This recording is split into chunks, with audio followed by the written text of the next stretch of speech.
Assalamualaikum warahmatullahi wabarakatuh. Halo, perkenalkan nama saya Muhammad Zulfikar dari kelas TBI 5A. Di sini saya akan membawakan materi instruksional media tentang pemilihan media. Pelajaran ini diampu oleh dosen saya, Miss Ayu.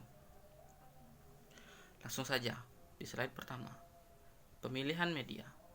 Henig dan kawan-kawan di tahun 1982 mengajukan model perancangan penggunaan media yang efektif yang dikenal dengan istilah ASUR. ASUR adalah singkatan dari Analyze, Learner, Characteristic, State Objective, Select or Modify Media, Utilize, Require Learning Response, and Educate. Di slide selanjutnya adalah dasar pertimbangan pemilihan media. Yang pertama adalah landasan teoritis. Landasan teoritis berkaitan dengan bagaimana posisi media dalam pembelajaran. Selanjutnya adalah landasan psikologis. Landasan psikologis adalah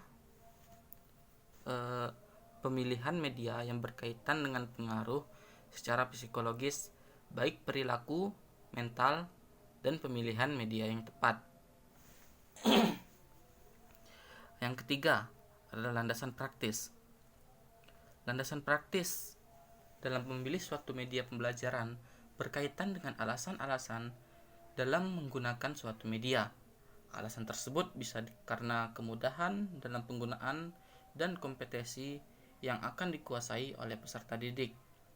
Alasan kemudahan bisa berarti guru terbiasa menggunakan media tersebut, menguasai mengoperasinya, atau materi yang terkait dengan media tersebut. Yang terakhir adalah landasan empiris. Landasan empiris dalam pemilihan media berkaitan dengan hasil-hasil empiris yang berkaitan dengan pemanfaatan media pembelajaran yang tepat. Hal ini ditunjukkan dengan hasil-hasil penelitian. Hasil-hasil penelitian menunjukkan bahwa ada interaksi antara penggunaan media dengan karakteristik belajar peserta didik dalam menentukan hasil belajarnya.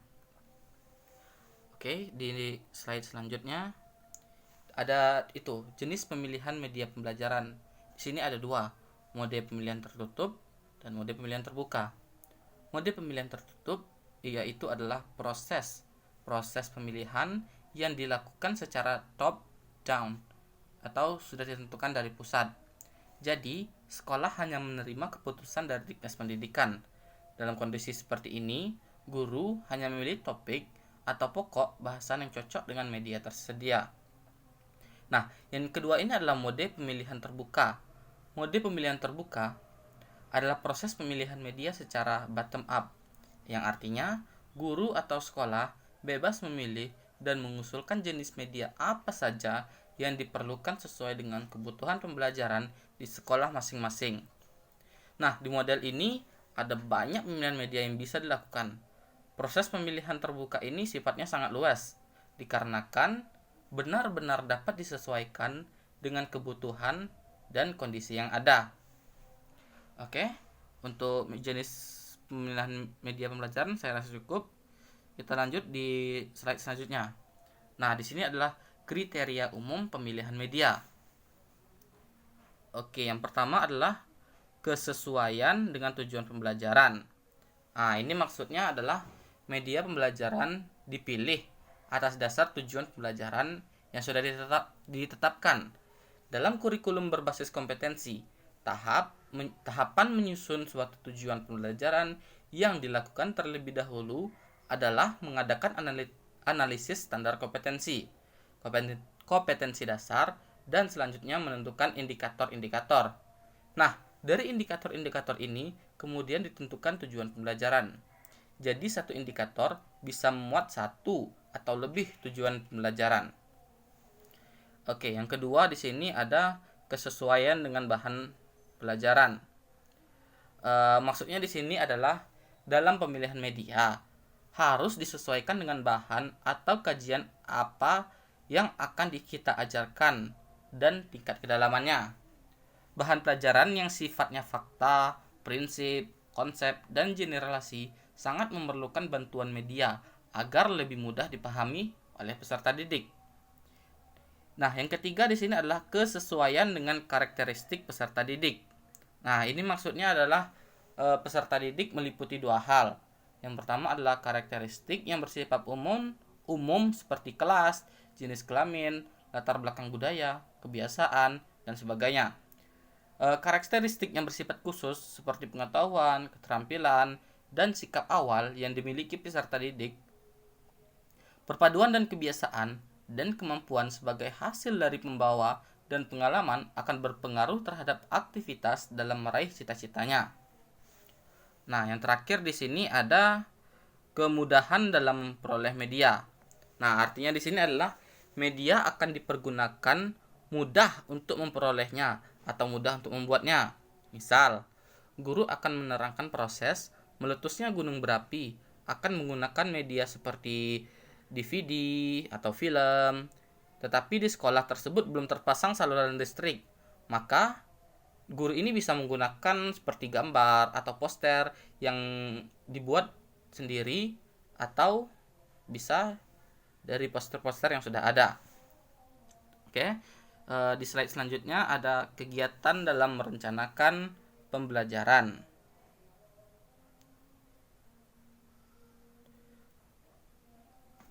Oke, bentar. Nah, di sini adalah menganalisis karakteristik umum sasaran. Nah, apakah mereka termasuk di dalam siswa sekolah lanjutan atau perguruan tinggi, anggota organisasi pemuda, perusahaan, kelamin, latar belakang budaya, dan sosial ekonomi, serta menganalisis khusus yang meliputi ilmu pengetahuan. Yang kedua adalah menyatakan atau merumuskan tujuan pembelajaran, yaitu perilaku atau kemampuan baru apa yang diharapkan akan dimiliki peserta didik setelah selesai proses pembelajaran. Tujuan ini akan mempengaruhi pemilihan media dan urutan penyajian dan kegiatan yang benar. Yang ketiga adalah memilih atau memodifikasi atau merancang dan mengembangkan media yang tepat. Jika materi dan media pembelajaran yang telah tersedia akan mencapai suatu tujuan, maka sebaiknya materi atau media tersebut digunakan untuk menghemat waktu, tenaga, dan biaya. Yang selanjutnya adalah menggunakan materi dan media. Di sini setelah kita memilih media yang tepat, diperlukan persiapan bagaimana dan berapa banyak waktu yang diperlukan untuk menggunakannya. Di samping praktik dan latihan dalam menggunakannya, persiapan ruangan juga diperlukan seperti tata letak, tempat duduk, peserta didik, dan fasilitas yang dibutuhkan seperti listrik, meja, dan peralatan pendukung lainnya. Yang kelima ada meminta tanggapan dari siswa. Maksudnya di sini dengan meminta tanggapan, maka peserta didik tersebut akan menampakkan partisipasi yang lebih besar. Oke. Nah, yang keenam di sini atau yang terakhir, mengevaluasi proses belajar. Tujuan utama evaluasi di sini adalah untuk mengetahui tingkat pencapaian siswa mengenai tujuan pembelajaran, keefektifan media, dan pendekatan yang dipilih. Nah, dari segi teori belajar dengan berbagai kondisi dan prinsip psikologi, di sini media dapat mempertimbangkan hal-hal seperti motivasi, pembedaan individual, tujuan pembelajaran, organisasi, persiapan sebelum belajar, emosi, partisipasi, umpan balik, penguatan, latihan, dan pengulangan, dan juga penerapan. Selanjutnya, kriteria pemilihan media pembelajaran diantaranya media harus sesuai dengan tujuan yang ingin kita capai. Selanjutnya, media harus tepat untuk mendukung isi pembelajaran. Selanjutnya, media harus praktis, luas, dan bertahan.